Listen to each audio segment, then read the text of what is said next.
Hello बच्चों, welcome back to my channel SM ICSE classes.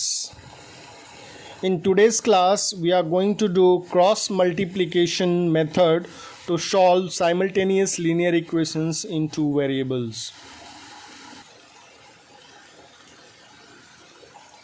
Cross multiplication method apply करने के लिए सबसे पहला कंडीशन, सबसे पहला शर्त RHS में 0 होना चाहिए.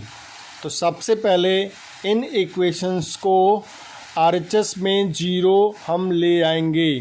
कैसे ले आएंगे? 5 को LHS में ट्रांसफ़र करेंगे, 9 को भी LHS में ट्रांसफ़र करेंगे. तो यहाँ पे देखा जा सकता है कि 5 को मैंने RHS से LHS में ले आया तो इधर प्लस था तो इधर आके माइनस हो गया. 9 भी प्लस में था, LHS में आया माइनस हो गया. इक्वल टू 0 अब दिख रहा है. अब हम लोग क्रॉस मल्टीप्लिकेशन मेथड लगाने के लिए तैयार हैं. क्रॉस मल्टीप्लिकेशन मेथड जो होता है वो coefficient of x, y and constant term पे डिपेंड करता है. तो सबसे पहले जानेंगे कोफिशिएंट क्या होता है. Coefficient of x is 9. x के अलावा यहाँ पे क्या है? 9 है. तो 9 क्या है? कोफिशिएंट ऑफ x है. कोफिशिएंट ऑफ y इज़ 4 और ये constant term -5. Coefficient of x is 4, coefficient of y is -5 and -9 is a constant term. अब इस क्रॉस मल्टीप्लिकेशन मेथड को अप्लाई करने के लिए हमें जितने भी कांस्टेंट हैं, जितने भी कोफिशिएंट्स हैं, उनको अलग लिखना होगा. लिखने का तरीका जाने. पहला जो टर्म है x, उसको हाइड करेंगे. उसके बाद 4, लेट्स राइट 4 -5. अब जो हमने हाइड किया था उसको लिखेंगे 9.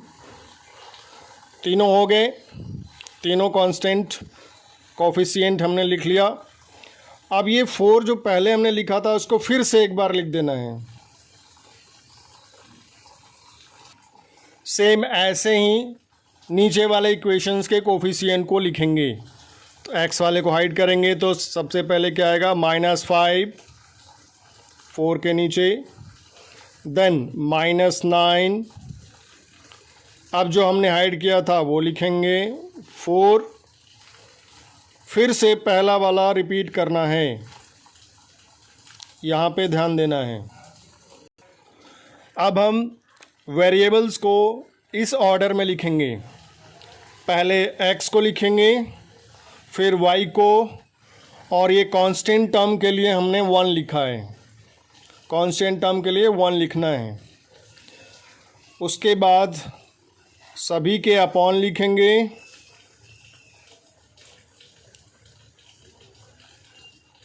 बीच में इक्वल का साइन लगाएंगे. अब x के नीचे क्या लिखना है? 4 मल्टीप्लाइड बाई -9 -5 इंटू -5. यहाँ पे इसका इसमें मल्टीप्लिकेशन माइनस फार्मूले का इन दोनों का मल्टीप्लिकेशन. फिर y अपॉन -5 इंटू 4 -9 इंटू 9, और इसको क्या करना है? सब्ट्रैक्ट कर देना है. अगेन 1 अपॉन क्या लिखना है? 9 इंटू -5 माइनस फार्मूले का 4 इंटू 4, माइनस कर देना है. So let's write x upon 4 into -9 लिख लेते हैं. 4 इंटू -9 माइनस फार्मूले का -5 इंटू -5 ब्रैकेट में लिखेंगे.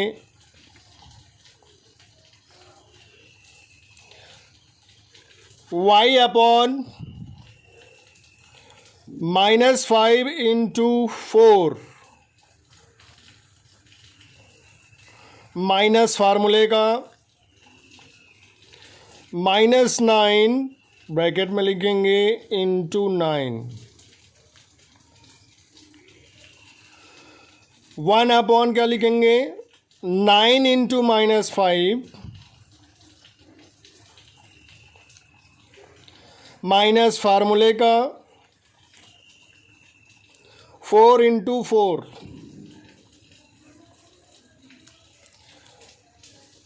फार्मूले का मीन्स क्या करना है, इसको ऐसे मल्टीप्लाई करना है, फिर माइनस करना है इन दोनों के मल्टीप्लिकेशन को, ऐसे ही लिखना है। अब फिर से x, y और 1 लिखना है, अपॉन लिखना है, इक्वल साइन लगाना है। 4 इंटू -9 -36 4 9 36। देखो -5 इंटू -5 25 आएगा, माइनस माइनस प्लस हो जाएगा। 25 माइनस ये फार्मूले का और ये दोनों का मल्टीप्लिकेशन क्या आ गया 25। Be careful about negative sign. -4 into -5 into 4 -20। अब देखो यहाँ पे सिंगल माइनस है ना, तो ये माइनस इसको प्लस कर देगा। 9 9 जा 81, 9 इंटू 9 81।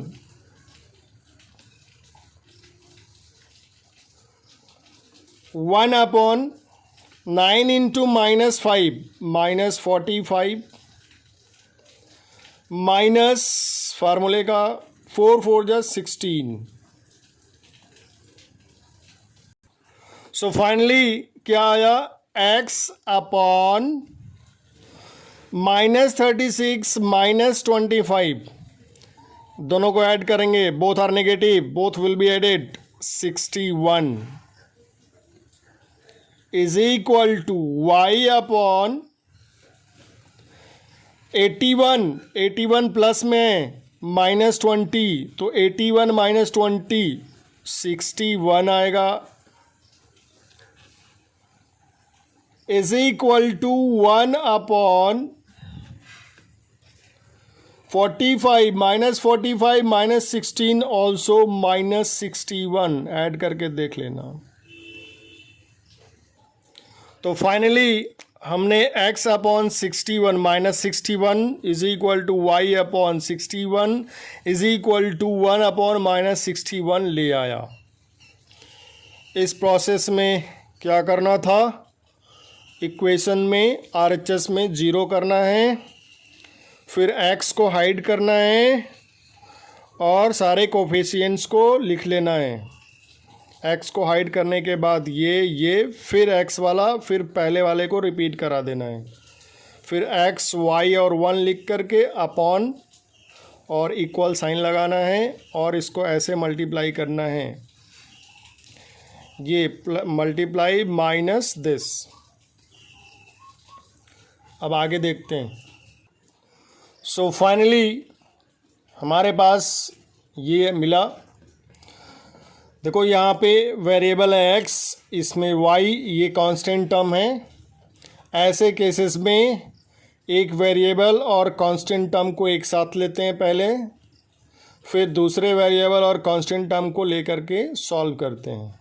तो सबसे पहले मैंने लिया x upon -61 is equal to 1 upon -61।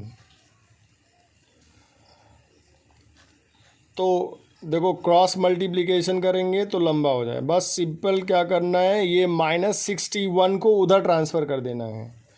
तो x इज इक्वल टू, ये इधर पड़ा हुआ है 1 अपॉन -61, ये आकर के इधर मल्टीप्लाई हो गया -61। So x is equal to, this one will be cancelled, minus minus plus, so x की वैल्यू क्या आ गई 1 आ गई। सिमिलरली y की वैल्यू निकाल सकते हैं। y upon 61 is equal to 1/-61। वही चीज़ यहाँ भी करना है, y is equal to -1/61 into 61। 61 उधर ट्रांसफ़र हो जाएगा, इधर डिवाइड है, मल्टीप्लाई हो जाएगा। y is equal to what, 61 cancel, -1 बचेगा, that is your answer. So finally answer we have got x is equal to 1, y is equal to -1. I hope you all understood. Let's see question number 13. Question number 13 exercise 5A. Question को यहाँ पे लिखा गया है 7/x plus 8/y is equal to 2. 2/x plus 12/y is equal to 20. जब भी denominator में variable दिखेगा तो वो लीनियर इक्वेशन नहीं होगा, क्योंकि जब भी डिनोमिनेटर में आता है तो उसका पावर नेगेटिव हो जाता है, तो उसको ये लीनियर इक्वेशन नहीं है, हम इसको लीनियर इक्वेशंस में कन्वर्ट करेंगे। कैसे करेंगे? देखो 7/x को हम लिख सकते हैं 7 इंटू 1/x। 8/y को लिख सकते हैं 8 इंटू 1/y। 2 अपनी जगह है। 2/x can be written 2 into 1/x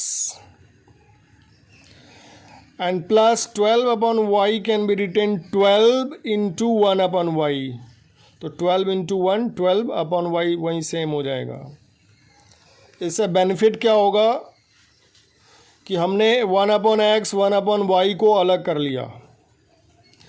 अब यहाँ पे हमें एज्यूम करना होगा, इसको लेट करना होगा कि 1/x कोई एक दूसरा वेरिएबल हमें एज्यूम करना होगा। 1/x is equal to v, 1/y is equal to 1/x is equal to u and 1/y is equal to v। अब इस इक्वेशंस में पुट कर देना है। तो 1/x की जगह पे क्या लिखना है? u लिखना है। 7u 1/y की जगह पे क्या लिखना है? v लिखना है। तो 8v। सिमिलरली 2 इंटू 1/x की जगह u रख देंगे तो 2u plus 12v is equal to 20। अब ये लीनियर इक्वेशन फॉर्म हो गया। क्या हम इसको क्रॉस मल्टीप्लिकेशन मेथड से कर सकते हैं? Just I am asking. इसको किसी भी मेथड से करने के लिए फ्री हैं। बुक में ये नहीं लिखा है कि इस क्वेश्चन को क्रॉस मल्टीप्लिकेशन से ही करें या एलिमिनेशन मेथड से ही करें, लेकिन पेपर में पूछा जा सकता है कि do the given solve the given simultaneous linear equation by the method of elimination, by cross multiplication, or by the first method, substitution method. So can we do it? क्या हम इसको कर सकते हैं? इसको हम कर सकते हैं। So इन इक्वेशंस को क्रॉस मल्टीप्लिकेशन मेथड से आपको करना है। इसको करिए, और नहीं आता है तो मुझे कमेंट बॉक्स में बताइए, मैं इसको सॉल्व करूँगा by using cross multiplication method. So that's all for this video. In the next video some more questions will solve